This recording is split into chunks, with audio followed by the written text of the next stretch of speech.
자, 오늘은 이사야서 52장 11절에서 15절 내용입니다. 11절 같이 읽도록 하겠습니다. 읽겠습니다. 시작.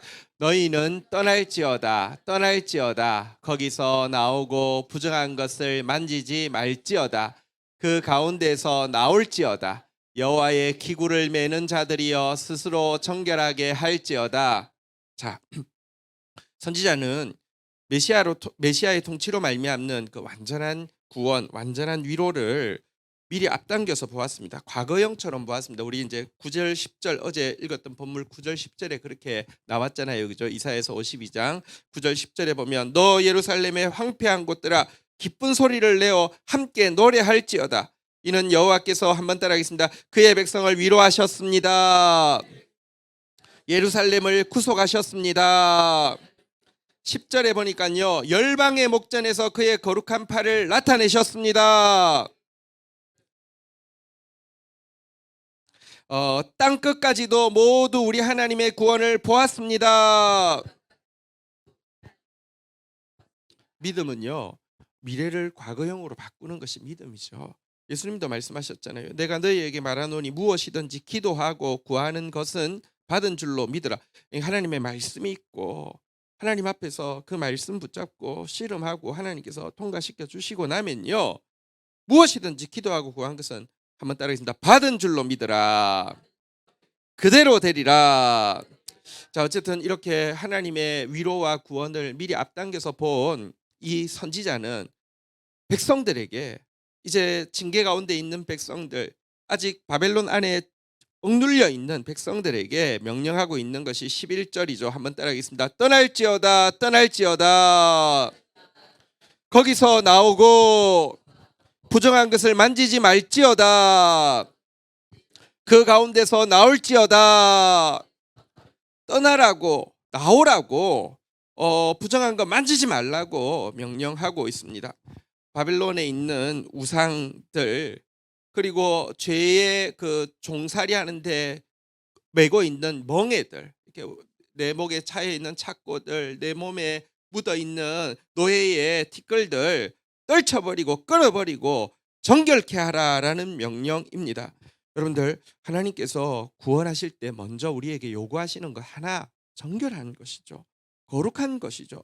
여러분, 야곱이 부자, 인생에서 제일 부자 때가 언젠지 아십니까? 숫곳에 있을 때입니다. 한번 생각해 보십시오. 저기 장인 밑에, 삼촌 밑에 있을 때는 어쨌든 눈치를 보면서 재산은 불렸습니다. 하지만 항상 불안했고요. 이렇게 그리고 여러분, 이렇게 막 시기하는 게 있기 때문에 뭐 제대로 불릴 수는 없었습니다. 하지만 여러분, 이제 떠나오기로 하고 야복강가에서 실험하고 승리하고 베델로 이제 가기로 결정하고 나니까 에서가 왔다가 자기가 알아서 빠져줘요. 그냥 에돔 땅으로 가버렸어요. 이제 진짜 베델로 가는데 아무 문제 없어요. 근데 문제는 가다가 숫곳이라는 곳을 지나가게 되는데 목초지가 너무 좋아요. 자기 지금 이제 진짜 아마 그동안은 자기 집을, 자기 외양간은 짓지 못했을 거예요. 왜냐하면 계속 이제 눈치 보는 고용인이니까. 근데 이제 자기 재산 가지고 나왔는데 숲곳에 보니까 뭐 너무 좋은 땅에 너무 목초하기 좋으니까 거기 보니까 집도 짓고요, 외양간도 짓고요, 또 막 늘어나고요, 뭐 엄청 좋았어요. 근데 문제는 그것은 하나님의 땅이 아니었죠. 그것은 여러분들 그 우상으로 가득한 땅이었죠. 그래서 여러분 막 늘어났는데 문제는 여러분, 딸이 강간을 당하고 또 두 아들은요 그거 보복한다고 여호와의 이름으로 맹세를 하면서, 우리가 이 할례, 하나님의 백성의 표시잖아요. 할례 받으라고 해놓고는 막 몰살을 하고 난리가 났어요. 근데 여러분, 하나님 백성이라고 범죄하지 않는 게 아니라 범죄해도 깨닫는 게 하나님 백성이죠. 하나님께서 그 난리통에 하나님께서 나타나셔서 이야기하시는 것이 창세기 35장 1절이잖아요. 그죠? 이렇게 말씀하셨습니다. 하나님이 야곱에게 이르시되 일어나 베델로 올라가서 거기 거주하며 내가 내 형 에서의 낯을 피하여 도망하던 때에 내게 나타났던 하나님께 거기서 제단을 쌓으라 하신지라. 이제 베델로 올라가 살아라. 너 야폰 강가에서 베델로 올라가기로 결심하고 약속하고 새 이름 받았지 않느냐. 새 이름 한 번도 안 썼어요. 숫곳에 있을 때. 자, 그때 그가요. 이 명령을 주시면서 또 한 가지 주신 명령이 2 절이잖아요. 같이 한번 읽어 볼까요? 시작. 야곱이 이에 자기 집안 사람들과 자기와 함께한 모든 자들에게 이르되 너희 중에 있는 우상 신상들을 버리고 자신을 정결하게 하고 너희의 의복을 바꾸어 입어라. 여러분, 우상 신상들 이제 버려라. 자신을 스스로 정결하게 하라. 의복도 바꾸어 입어라. 이제 죄의 그 죄악된 문화 속에서 그들이 입는 옷 말고 하나님의 백성의 옷을 입어라. 이렇게 명령하고 있죠. 그랬더니 4절에 보면요.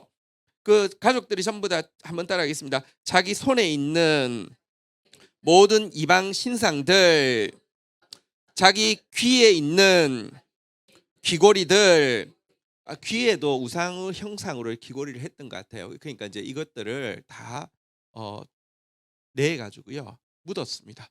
우리는 사람이요 이렇게요 마음이 하늘에 가 있지 않은 사람은 무슨 생각이 딱 드냐면 그거 어디 있을까?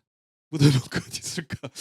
그 금일 텐데 이런 생각하죠. 이거 묻은 이유는 빨리 이거는 없어지는 게 아니잖아요, 그죠? 그러니까 이거는 사실은 이제 녹이면은 이렇게 할 수 있는데 뭐 녹이고 이런 거 할 시간 없고 그냥 버렸다는 뜻이죠. 근데 그 사람들 이방 사람들에게 또 그걸 더하지 않기 위해서 묻었다는 뜻이에요. 여러분 묻은 거 찾으러 가지 마시고요. 한번 따라하겠습니다. 자기 손에 있는 모든 이방 신상들.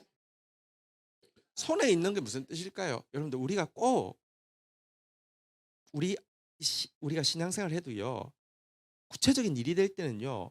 수단 방법은요. 꼭 이방 신상 같은 꼭 우상적인 수단 방법들을 가지고 있다니까요. 하나님 앞에 기도해 놓고 방법은 이방 신상 방법으로 쓰면 안 된다는 거예요. 귀의 귀고리가 우상이었다는 것도 되게 중요해요. 말씀 들을 때는 잘 들었는데요. 집에 가는 사이에 그 말씀이요. 귀고리에 있는 우상이요 싹 바꿔 놓아요. 세상적인 방법으로 또 이렇게 바꿔서 이렇게 통역을 해 가지고 해요. 다 버려야 합니다. 다 버리고요. 어쨌든 우상들 정결치 않은 것들을 다 내려놓아야 된다는 것입니다. 여러분 이 경험하고 나서 야곱이 그랬잖아요. 하나님 마지막 그의 인생의 소원이 나를 가난하게도 마시고 부하게도 마시고 오직 필요한 것으로 먹이소서. 그러니까 여러분들 필요한 거 사람에 따라 달라요. 어떤 사람은 엄청 많이 필요할 수도 있어요. 축복의 통로인 사람은 엄청 많이 필요할 수 있어요. 근데 필요한 것으로 먹여달라고 하는 사람은 탐욕에 휘둘리지 않아요. 야곱이 한때 제일 부자였던 때가 제 생각에는 틀림없이 숫꽃 때입니다. 근데 그게 결코 축복이 아니었다는 거예요. 하나님 주시는 게 축복이에요. 그래야지 다스릴 수가 있어요. 어쨌든 여러분 정결하라고 외치고요. 여러분 바벨론은 지금은 진짜 화려할지 모르지만 우리 철로역정에 보면 그 바벨론의 이름이 나오잖아요. 한번 따라하겠습니다. 장망성, 장차 망할 성이라는 거잖아요, 그죠? 여러분 아무것도 아닙니다. 요한계시록 18장 2절에도 보면 힘찬 음성으로 외쳐 이르되 무너졌도다 무너졌도다 큰 성 바벨론이여 귀신의 처소와 각종 더러운 영이 모이는 곳과 각종 더럽고 가증한 새들이 모이는 곳이 되었도다라고 이야기하고는요 주의 백성들에게 4절에 무엇이라고 외치고 있습니까? 같이 한번 읽도록 하겠습니다. 시작. 또 내가 들으니 하늘로부터 다른 음성이 나서 이르되 내 백성아 거기서 나와 그의 죄에 참여하지 말고 그가 받을 재앙들의 한번 따라하겠습니다. 그 죄에 참여하지 말라. 그가 받을 재앙에 참여하지 말라. 여러분들 나오라고 지금 이야기하고 있습니다. 우리 오늘 읽었던 11절 보면 특별히 여호와의 기구를 매는 자들이여 스스로 정결케 할지어다라고 하면서 하나님 앞에서 여러분들 영적 리더가 되는 사람들은 더욱 정결해야 된다라고 이야기하고 있습니다. 하나님께서 우리에게 직분을 주신 것은 고귀한 일입니다. 소중한 일입니다. 대신에 그만큼 더 정결해야 합니다. 여러분들 하나님께서 거룩을 요구하십니다. 세상으로부터의 분리를 요구하십니다. 우리 마음에서도 우상을 철저히 내려놓으라고 하십니다. 우상을 내려놓은 사람이 축복을 받을 때 축복의 통로가 되지 아직도 내 손에 우상이 있고 아직도 내 귀에 우상이 있는 사람이 응답받고 나면요 더 악해집니다. 꼭 기억하시고요. 어쨌든 오늘 우리에게 정결하라고 하셨으니 하나님 앞에서 몸부림치며 정결을 구하는 시간 되기를 주의 이름으로 축원드립니다. 12절 같이 읽도록 하겠습니다. 읽겠습니다. 시작. 여호와께서 너희 앞에서 행하시며 이스라엘 하나님이 너희 뒤에서 호위하시리니 너희가 황급히 나오지 아니하며 도망하듯 다니지 아니하리라. 정결하게 준비되어 있고 나면요, 주님이 앞에서 행하시고 뒤에서 호위하시면 하시기 때문에 황급하게 나오지 않을 것이다. 도망치듯이 나오지 않을 것이다. 여러분, 당당하게 보상받고 뭐랄까, 다 준비되어서 나올 것이다. 이렇게 이야기하는 내용입니다. 사실 바벨론에 나오기 전에 애굽에서 나온 적이 있잖아요, 그죠? 근데 그때를 자세히 보시면 보상받으며 나오게 하신 것은 분명합니다. 하나님은 보상하시는 하나님이시니까요. 근데 황급히 나온 것은 있었죠. 출애굽기 12장 33절부터 보면요, 이렇게 되어 있습니다. 애굽 사람들이 말하기를 우리가 다 죽은 자가 되었다 하고 그 백성을 재촉하여 그 땅에서 속히 내보내려 함으로 자기들이 막 나가라고 합니다. 제발 좀 나가주세요. 제발 좀 나가주세요. 34절에 보면요, 그 백성이 발교하지 못한 반죽 담은 그릇을 옷에 싸서 어깨에 매니라니까 아직 발효도 못했는데요. 얼마나 급하게 내보냈던지요. 35절 볼까요? 이스라엘 자손이 모세의 말대로 하여 애굽 사람에게 은금 패물과 의복을 구하며 36절 한번 볼까요? 읽겠습니다. 시작. 여호와께서 애굽 사람들에게 이스라엘 백성에게 은혜를 입히게 하사 그들이 구하는 대로 주게 하심으로 그들이 애굽 사람의 물품을 취하였더라. 도망하듯이 나온 것 아닙니다. 노예가 막 탈출하듯이 나온 거 아닙니다. 당당하게 수고한 거 전부 다 받고 나오게 하십니다. 하나님 보상하십니다. 근데 이때는 조금 급하게 나온 것은 있는데요. 그러나 고레스가 조서를 내려서 때가 차서 70년 만에 바벨론에서 나올 때는요, 물론 우리 생각보다는 신속했죠. 이제 안 될 거야. 70년쯤 지나니까 이제는 못 나올 거야. 만약에 나와도 뭐 앞으로 몇 세기가 걸릴지 몰라. 그래도 하나님 때가 되면요, 생각보다 신속합니다. 하지만 전혀 촉급하거나 황급하게 나오지는 않았다고 이야기하죠. 에스라서 1장 1절에 보면 바사왕 고레스 원년에, 고레스는 이제 어쨌든 메시아를 상징하는 인물입니다. 여호와께서 예레미야의 입을 통하여 하신 말씀을 이루게 하시려고 바사왕 고레스의 마음을 감동시키며 그가 온 나라에 공포도 하고 조서도 내려 이르되 2절. 왜 조서 내렸습니까? 왜 우리에게 바벨론에서 벗어나게 했습니까? 목적은 정확하게 알아야 되겠죠. 읽겠습니다. 시작. 바사왕 고레스는 말하노니 하늘의 하나님 여호와께서 세상 모든 나라를 내게 주셨고 나에게 명령하사 유다 예루살렘에 성전을 건축하라 하셨나니, 성전 건축하라고 우리 보내는 것이지 우리 이제 뭐 편하게 잘 살라고 보내는 거 아니라는 거 꼭 기억하십시오. 여러분에게 응답하실 것입니다. 근데 성전 건축하게 하기 위해서, 하나님 나라 세우게 하기 위해서 보낸다는 사실을 기억하지 않으면요, 응답은 받았는데 목적 잊어버린 사람 너무 많아요. 그런 사람 되지 않기를 바랍니다. 이렇게 조서가 내리자 여러분 5절부터 보면 이에 유다 베냐민 족장들과 제사장들과 레위 사람들과 그 마음이 하나님께 감동을 받고 올라가서 예루살렘에 여호와의 성전을 건축하고자 하는 자가 다 일어났습니다. 자, 그러자 6절 한번 읽도록 하겠습니다. 시작.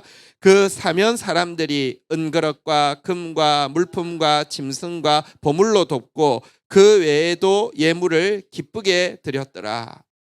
이런 역사로 메시아께서 구원하실 때는 정말 보상받게 하시면서도 다 준비되어서 할 수 있도록 신속하지만 절대로 황급하지 않게 일하신다. 이렇게 말씀하고 있는 내용입니다. 어쨌든 여기서 우리 한 가지 좀 기억할 것이 있습니다. 하나님 자녀인데 왜 우리부터 징계하십니까? 사랑하니까 징계하십니다. 연단해야지 하나님 자녀로서 살 수 있기 때문에 연단하십니다. 하지만 여러분, 어쨌거나 그러면 징계받지 않는 것보다 징계받지 않고 그냥 처음부터 범죄하지 않는 게 더 낫지 않습니까? 아니요. 어떤 의미에서는요, 하나님께서 우리를 징계하시는 것은요, 징계 이후에 받을 것이 이런 것보다 훨씬 많기 때문에 징계하시는 거 알아야 됩니다. 필요한 모든 것으로 은그릇, 금, 물품, 짐승, 보물, 그 외에도 엄청 많습니다. 여러분, 가득 채워주시는 분이십니다. 그래서 하나님 우리에게 거룩하라고 정결하라고 요구하시는 것입니다. 단지 진노받지 않기 위해서, 단지 재앙을 피하게 하기 위해서가 아니라 너무 큰 축복이 예비되어 있기 때문입니다. 우리 오늘 하나님 앞에서 정결한 자, 구별된 자, 우리의 마음을, 우리의 목표를, 우리의 귀를, 우리의 손을 정결케 하는 저와 여러분 되기를 주의 이름으로 축복합니다. 자, 이제 13절 같이 읽도록 하겠습니다. 시작. 보라, 내 종이 형통하리니 받들어 높이 들려서 지극히 존귀하게 되리라. 자, 52장 13절부터 53장 전체 내용이 여호와의 종의 노래의 네 번째 노래가 시작되어집니다. 그리고 이 노래의 시작은요, 한번 따라하겠습니다. 보라. 우리 이번에 저도 선곡했고 우리 현우 경제도 선곡했고 오늘 저녁에 인도자도 선곡했고, 보라. 왜냐고 하면요, 지금 약속되어진 모든 구원은 그의 종을 통하여서, 예수 그리스도를 통하여서 이루어질 것이기 때문에 그분을 주목하라고. 우리 다시 눈을 뜨십시다. 옆에 분 격려하겠습니다. 보라! 눈을 뜨셔야 됩니다. 보라! 이렇게 이야기하고 있습니다. 내 종이 형통하리니. 사실 여기 이제 형통이라는 단어는 조금 이제 번역을 새롭게 할 필요가 있습니다. 원어의 뜻은 지혜롭게 행하리니, 그런 뜻으로 되어 있긴 합니다. 그분은 여러분들이 이 구원을 정말 완벽한 지혜 가운데서 행할 것입니다. 그래서 그 결과 받들어, 한번 따라했습니다. 받들어 높이 들려서 지극히 존귀하게 되리라. 다른 어떤 이름과 비교할 수 없는, 받들어 높이 들려서 지극히 존귀하게 될 것이다. 이게 이제 높다는 표현을 원어로 보면 동사 세 개를 써서 이렇게 표현한 되게 특별한 표현입니다. 그분은 영원토록 정말 받들어 높이 들려서 존귀하게 되실, 지극히 존귀하게 되실 왕이시다라는 선포로 이 노래를 시작하고 있습니다.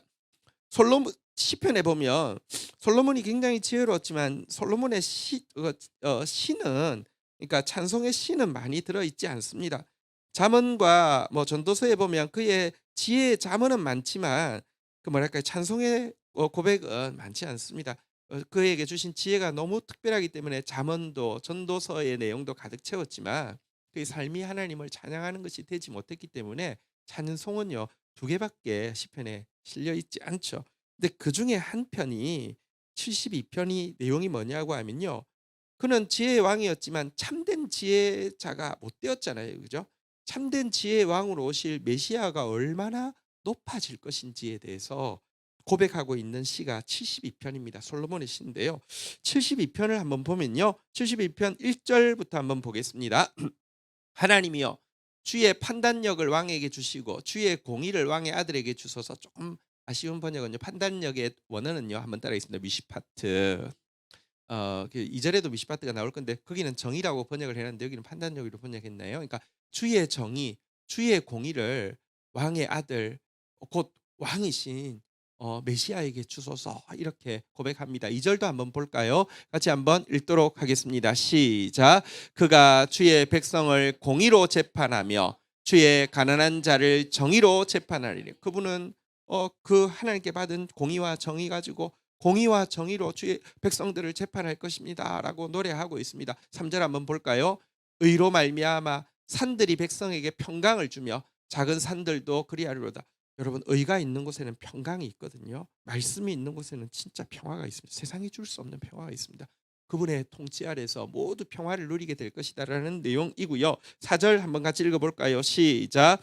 그가 가난한 백성의 억울함을 풀어주며 궁핍한 자의 자손을 구원하며 압박하는 자를 꺾거리로다. 여러분, 그 가난한 자를 돌아보는 거, 압제로부터 자유케 하는 게 정의라고 했는데 그분의 통치는 완전한 정의가 이루어질 것이다 라고 하는 내용인데요. 이렇게 노래하고 나서는 그분의 높음에 대해서 8절부터 이렇게 이야기하고 있습니다. 그분은 정말 왕이신데요, 그가 바다에서부터 바다까지와 강에서부터 땅끝까지 다스리리니. 9절을 읽겠습니다. 시작.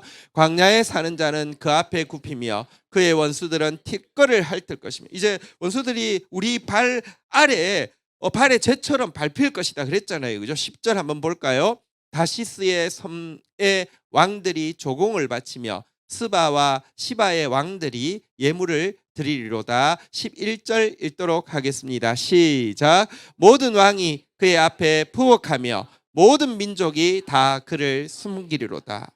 그분은 영원토록 무엇과도 비교할 수 없는 왕으로 통치하실 것이다. 이런 내용입니다. 어쨌든 보라, 내 종이 지혜롭게 행하여서 구원을 이룰 것고 받들어 높이 들려 지극히 존귀하게 되리라 라고 먼저 선포하고 나서, 하지만 이렇게 높임을 받으시는 것은요, 그가 대가 지불 없이 되는 것이 아니라고 노래하는 내용이 14절입니다. 14절을 읽도록 하겠습니다. 시작. 전에는 그의 모양이 타인보다 상하였고 그의 모습이 사람들보다 상하였으므로 많은 사람이 그에 대하여 놀랐거니와. 여러분, 그 메시아가 이 땅에 오시는데 놀랍게도, 여러분 사실 이 메시아의 노래가 이제 네 가지가 나온다고 했잖아요. 종의 노래가 네 가지 나오는데, 이방의 정의를 베풀랴, 이방의 구원을 베풀리라. 그는 학자의 혀와 귀를 가지고 완전한 순종과 확고한 믿음으로 그 일을 이루어낼 것이다가 세 번째 노래라고 하면, 네 번째는 그런데 이 일을 종으로서 하실 것이다, 고난받는 종으로서 하실 것이다 라는 노래가 마지막 하이라이트입니다. 그분은요, 우리의 죄 때문에 하나님의 공의로운 심판을 받아서 이 지상에 존재했던 어떤 인류보다 가장 많이 상했고 가장 많이 낮아져서 하나님의 공의를 만족시킬 것이다 라는 고백이 지금 14절의 고백입니다. 여러분, 인류의 죄인이 겪고 있는 비참함은 사람 사실 서로 만나서 이야기해보면 모두 안에 그 비참함들이 들어있어요. 근데 인류 중에서 가장 비참한 사람이 겪을 만한 모든 고난은 그 홀로 그 몸에 다 걸머지고 사시고 사실 뿐 아니라 저주의 나무에 달려 죽으실 것이라고 예고하고 있는 내용이 이 내용입니다. 여러분, 이것은 이제 그 종의 노래의 본론이 53편에 보면 자세히 나오죠. 이 일은 이렇게까지 낮아지실까? 아니, 하나님이신데, 가장 높은 분인데, 메시아인데 라고 할 정도로 사람들이 믿을 수 없는 내용이기 때문에 그에 대해서 놀랐다, 아연 실색할 것이다 라고 이야기했는데, 실제 53장 1절부터 보면요, 우리가 전한 것을 누가 믿었느냐, 여호와의 팔이 누구에게 나타났느냐, 믿을 수 없다. 어떻게 메시아가 그렇게 낮아질 수 있어? 일 정도일 것이다. 2절 한번 볼까요? 한번 읽도록 하겠습니다. 시작. 그는 주 앞에서 자라나기를 연한 순 같고 마른 땅에서 나온 뿌리 같아서 고운 모양도 없고 풍채도 없은즉 우리가 보기에 흠모할 만한 아름다운 것이 없도다. 정말 가장 비천한 메마른 가지처럼, 레바논 백향목이 아니라 마른 땅에서 돋아난 조그만 가지처럼, 이게 넷제르고요, 이게 나사렛이에요. 어쨌든 나사렛으로 오실 것이다, 이런 내용입니다. 3절 보십시오. 그는 멸시를 받아 사람들에게 버림받았으며 간고를 많이 겪었으며, 고생을 겪었다는 뜻이죠. 질고를 아는 자라, 질병을 아는 자라는 뜻입니다. 마치 사람들이 그에게서 얼굴을 가리는 것 같이 멸시를 당하였고, 보면 좋아하는 게 아니라 외면하고 싶고요, 보면서 욕하고요, 우리도 그를 귀히 여기지 아니하였도다, 이렇게까지 비천해지실 것이다 라고 예언하고 있습니다. 우리를 위한 대속의 죽음이지만 죽으실 때까지 4절 한번 볼까요? 그는 실로 우리의 질고를 지고 우리의 슬픔을 당하였거늘 우리는 생각하기는 그를 징벌을 받아 하나님께 맞으며 고난을 당한다 하였도다. 얼마나 죄가 많으면 저 정도까지 낮아지는가 라고 오해받고 모독당하면서 죽으실 것이다 라고 이야기하고 있는 것입니다. 여러분, 참 진짜 하나님은 구원의 방법이 우리가 생각할 수 없는 방법 아닙니까? 우리가 생각하는 구원의 방법은 모두 뻔합니다. 진짜 대단한 사람이 나타나서 모두에게 추앙받고 이렇게 막 모두에 박수받고 막 이런 것을 기대합니다. 모두 그런 메시아를 기대합니다. 나 역시 마찬가지입니다. 하나님 응답해 주시면 내가 한번 높아져 가지고 모든 사람들 다 죽여놓고 그다음에 모든 사람들 앞에 뭐 우드러 높이 받들림 받는 걸 생각하는데, 예수님은 받들어 높이 들려 존귀하게 되는데요, 그의 방법이요 가장 낮아지심으로 말미암아 그러니까 세상이 상상할 수 없는 방법이죠. 이것은 사실은 하나님이 얼마나 공의로우신 분이신지를 잘 보여주는 것이고요, 우리 죄를 대신하셨기 때문에 가장 낮아지게 하시는 것. 또한 하나님 나라란 가장 큰 자가 가장 많이 섬기는 자가 되어야 된다는 사실을 보여주는 역설이죠. 어쨌든 이렇게 주님은 고난 당하실 것이다라고 이야기하고는요. 오늘 마지막 절 15절 같이 읽도록 하겠습니다. 읽겠습니다. 시작. 그가 나라들을 놀라게 할 것이며 왕들은 그로 말미암아 그의 입을 봉하리니 이는 그들이 아직 그들에게 전파되지 아니한 것을 볼 것이요 아직 듣지 못한 것을 깨달을 것입니다. 자, 여기 보니까 놀라게 할 것이고 입을 봉하게 할 것이다는데 놀라게 하다라는 뜻도 될 수 있긴 있는데 사실은 이 단어 놀라게 하다로 번역한 단어의 원어의 뜻은 흩뿌리다라는 뜻이 있고요. 그래서 NIV 킹 제임스 버전을 비롯해서 이렇게 뭐랄까요? 좀 권위 있는 성경들은 다 스프링클이라는 단어로 쓰고 있습니다. 그러니까 흩뿌리다라고 되어 있습니다. 그러니까 그가 나라들에 그의 흩뿌린다는 것은 제사장이 이제 피를 뿌리는 것을 이야기하는데요. 그의 피를 씨앗처럼 뿌리게 될 것이고 어 그 결과 또 그의 정결하게 하는 피를 뿌리게 될 것이고 그 결과 열방이 정결하게 되게 할 것이다. 열방의 구원의 씨에서 말미암는 구원의 자손들이 자라게 할 것이다. 이런 뜻이 됩니다. 그리고 이 놀라운 일을 보면서 모든 나라의 왕들도 입을 봉할 것이다. 그러니까 그 구원의 완성에 압도되어서 할 말을 잃게 될 것이다. 이렇게 이야기합니다. 두 번 이렇게 압도당하죠. 이해할 수 없는 방식 저렇게 낮아져야 돼 때문에 놀라고요. 그다음에 저렇게 구원이 완성돼 하면서 놀라게 될 것이다라고 합니다. 그러면서 그날에는 모든 사람이 이 구원의 메시지가 눈으로 볼 수 있는 것이 되었기 때문에 마음으로 깨달을 수 있는 것이 되었기 때문에 찬양하게 될 것이다. 이렇게 하는 것이요. 그들이 전파되지 아니한 것을 한번 따라하겠습니다. 볼 것이요. 아직 듣지 못한 것을 한번 따라하겠습니다. 깨달을 것임이라. 이것이 이제 종의 노래 네 번째 종의 노래 결론이기도 하죠. 결론 부분 이사야서 53장 10절부터 보면 예수 그리스도의 피가 열방에 뿌려져서요.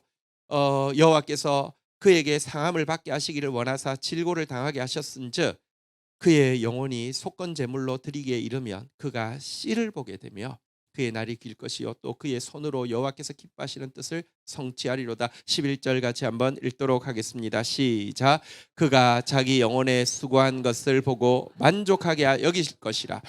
나의 의로운 종이 자기 지식으로 많은 사람을 의롭게 하며 또 그들의 죄악을 친히 담당하리로다. 할렐루야. 우리 자리에서 일어서시겠습니다. 이 주님을 찬양하며 높이며 나가겠습니다. 그리고 그 주님의 길을 따라 나가는 저희들 되게 해달라고 간구하겠습니다.